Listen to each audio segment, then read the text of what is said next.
Assalamualaikum warahmatullahi wabarakatuh. Salam sejahtera untuk kita semua. Perkenalkan, nama saya Cindy Carolina, kelas C dengan NIM P122092 dari program studi D3 Radiologi Politeknik Kesehatan Muhammadiyah Makassar dengan dosen pembimbing atas nama Ibu Indah Musdalifah SSI MSI. Baiklah, di sini saya akan menjelaskan tentang vertebra atau tulang belakang. Vertebra atau tulang belakang adalah sekumpulan tulang yang tersusun dalam kolumna vertebralis yang berfungsi menjaga tubuh pada posisi berdiri di atas dua kaki. Selanjutnya ada fungsi tulang vertebra. Yang pertama, untuk melindungi saraf. Yang kedua, sebagai penopang tubuh manusia. Yang ketiga, menghasilkan sel darah merah. Yang keempat, peredam getaran. Dan yang kelima, pelindung organ utama. Nah, selanjutnya kita masuk ke bagian-bagian tulang vertebra. Yang pertama ada cervical atau tulang leher yang terdapat 7 ruas tulang. Yang kedua thoracal atau tulang punggung, terdapat 12 ruas tulang. Yang ketiga ada lumbal atau tulang rusuk, terdapat 5 ruas tulang. Yang keempat sacrum atau tulang panggul yang terdapat 5 ruas tulang. Dan yang terakhir coccygeus atau tulang ekor yang terdapat 4 ruas tulang. Nah, sekarang kita masuk ke vertebra yang pertama atau cervical yang biasa disebut dengan tulang leher. Adapun fungsinya, yang pertama itu sebagai penyokong leher dan kepala. Yang kedua, membentuk struktur leher. Yang ketiga, terlibat dalam pergerakan kepala dan leher. Dan yang keempat, menjaga stabilitas dan mobilitas dari kepala saat bergerak. Cervical itu terbagi menjadi dua. Yang pertama itu os atlas dan yang kedua itu os axis. Sekarang kita masuk ke anatomi vertebra cervical. Yang pertama ada processus articularis superior, yang kedua processus articularis inferior, yang ketiga corpus vertebrae, yang keempat foramen transversarium, yang kelima processus transversus, yang keenam processus spinosus, yang ketujuh tuberculum posterius, yang ke-8 tuberculum anterius, yang ke-9 sulcus nevis spinalis, dan yang ke-10 lamina arcus vertebrae. Nah, sekarang kita masuk ke vertebra cervical 1 atau os atlas. Adapun nama anatominya, yang pertama tuberculum posterius, yang kedua arcus posterior, yang ketiga sulcus arteria vertebralis, yang keempat fovea articularis superior, yang kelima fovea articularis inferior, yang keenam foramen transversarium, yang ketujuh processus transversus, yang kedelapan massa lateralis, yang kesembilan arcus anterior, yang ke-10 fovea dentis, dan yang ke-11 tuberculum anterius. Selanjutnya ada vertebra cervical 2 atau os axis.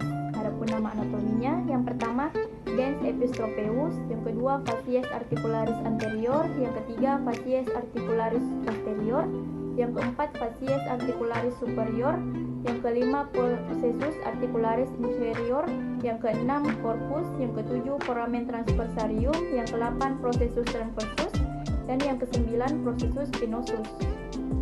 Selanjutnya kita masuk ke vertebra kedua, yaitu thoracal atau yang biasa disebut dengan tulang rusuk.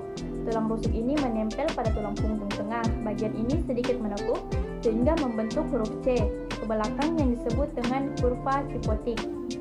Adapun fungsi utama vertebra thoracal atau tulang punggung yaitu untuk menahan tulang rusuk dan melindungi jantung dan paru-paru.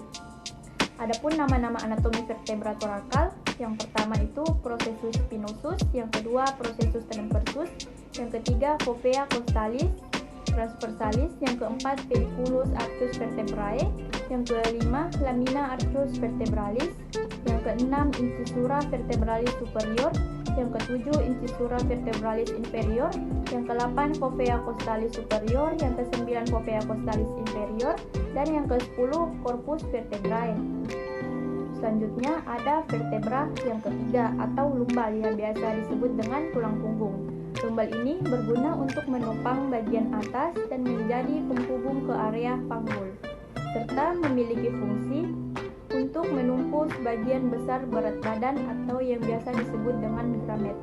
Adapun nama-nama anatomi vertebra lumbal, yang pertama itu processus spinosus, yang kedua processus transversus atau posterius, yang ketiga ada processus accessorius, yang keempat ada pediculus arcus vertebrae, yang kelima lamina arcus vertebralis, yang keenam incisura vertebralis superior, yang ketujuh incisura vertebralis inferior, yang ke-8 corpus vertebrae, yang ke-9 processus articularis superior, Dan yang ke-10 processus articularis inferior. Selanjutnya kita masuk ke vertebra yang keempat, yaitu sacrum. Sacrum ini merupakan tulang berbentuk segitiga terbalik cepung atau perisai yang menghubungkan kedua tulang pinggul dan juga tulang ekor.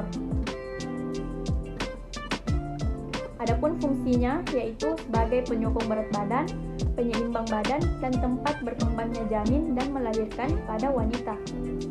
Nah, adapun nama-nama anatomi vertebra sacrum, yang pertama processus articularis superior, yang kedua processus mammillaris, yang ketiga pars lateralis, yang keempat tuberositas sacralis, yang kelima facies articularis, yang keenam crista sacralis lateralis, yang ketujuh crista sacralis intermedia, yang ke-8 crista sacralis mediana, yang ke-9 hiatus sacralis, dan yang ke-10 cornus sacralis. Nah, sekarang masuk ke vertebra yang terakhir atau vertebra kelima, yaitu coccygeus yang biasa disebut dengan tulang ekor. Tulang ekor ini adalah salah satu bagian dari 3 bagian pendukung ketika seseorang duduk. Adapun fungsi tulang ekor ini adalah tempat melekatnya tendon, ligamen, dan otot serta membantu stabilisasi manusia saat duduk. Nah, itulah tadi penjelasan singkat tentang anatomi vertebra atau tulang belakang dari saya. Lebih dan kurangnya saya mohon maaf. Assalamualaikum warahmatullahi wabarakatuh dan terima kasih.